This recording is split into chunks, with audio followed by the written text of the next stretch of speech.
سيدي يا فرج الله إلك التعزية. قال له حرملة يوم العاشر السويت، يوم العاشر السويت. قال له اسمع يا المختار، إن الله في يوم عاشوراء إن الله لم يجعل في قلبي ذرة من الرحمة، ذرة من الرحمة. قال له احكي السويت. قال له سهم في قلب الحسين، سهم في قلب الحسين، وسهم في عين قمر العشيرة، وسهم ذبحت به رضيع الحسين من الوريد إلى الوريد. قال له ما تأثريت؟ ما تأثريت؟ قال له نعم، موقف واحد. حتى حرملة تأثر. قال له موقف واحد. قال له شو وقت؟ قال له عندما خرج الحسين حامل رضيعة، خرج الحسين حامل يا فرج الله سيدي إلك التعزية، خرج جدك الحسين حامل رضيعه. التفت إلى القوم: يا قوم إن كان ذنب للكبار فما هو ذنب الصغار، خذوا واسقوا قليل من الماء. اختلف القوم، هناك من قال اسقوه، هناك من قال اقتلوه. التفت اللعين عمر بن سعد إلى حرملة. قال له حرملة شمتاني؟ قال له أمير ماذا أصنع؟ قال له ارمي الطفل بسهم، ارمي الطفل بسهم. يقول حرملة تحيرت في أي موضع أرمي الطفل؟ طفل 6 أشهر. يقول الراوي: هب الريح انكشف البرقع وإذا برقبة الرضيع كإبريق فضة. يقول عند ذلك يا فرج الله سيدي، يقول عند ذلك ثبت دققت ورميته فذبحته من الوريد إلى الوريد.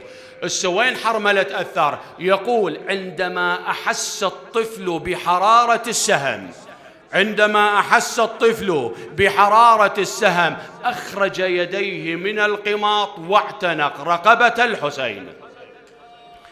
عم تلقى حسين دم الطفل، تلقى حسين دم الطفل، تلقى حسين دم الطفل بيده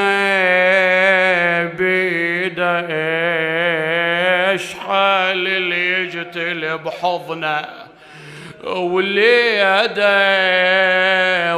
يده شال وترس تشفى من وريده. ذبل السما وللقاع ما خر. رجع سيد الشهداء إلى الخيام وبيده الرضيع المذبوح سلام الله عليه. من اللي تلقته؟ عقيلة الطالبين زينب. وإذا بسيد الشهداء الصاح حسين والجمرة بمهجته، هاك خذ الطفل مذبوح جبته. أوالي صاح حسين والجمرة بمهجته، هاك خذ الطفل مذبوح جبته.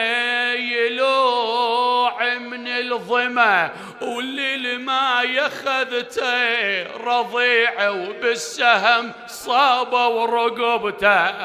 هذا هو حال الحسين، وهذا هو حال عقيلة الطالبين زينب. أسأل إذن ما هو حال أم الرضيع الرباب عندما رأت ولدها بتلك الحالة مخضب بدمه الطاهر مذبوح من الوريد إلى الوريد يا فرج الله سيدي؟ وإذا بالرباب بلسان الحال: يا ابني يا عبد الله يا غالي، ما حسبت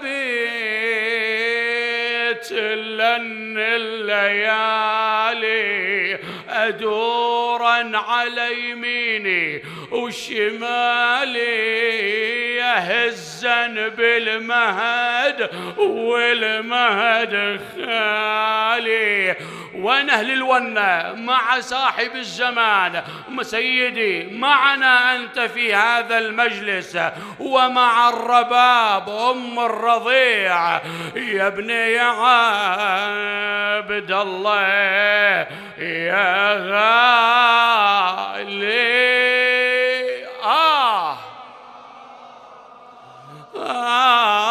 ما حسبت لأن الليالي أدورا على يميني وشمالي،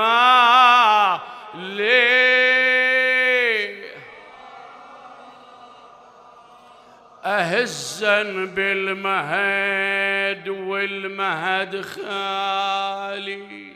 يا الله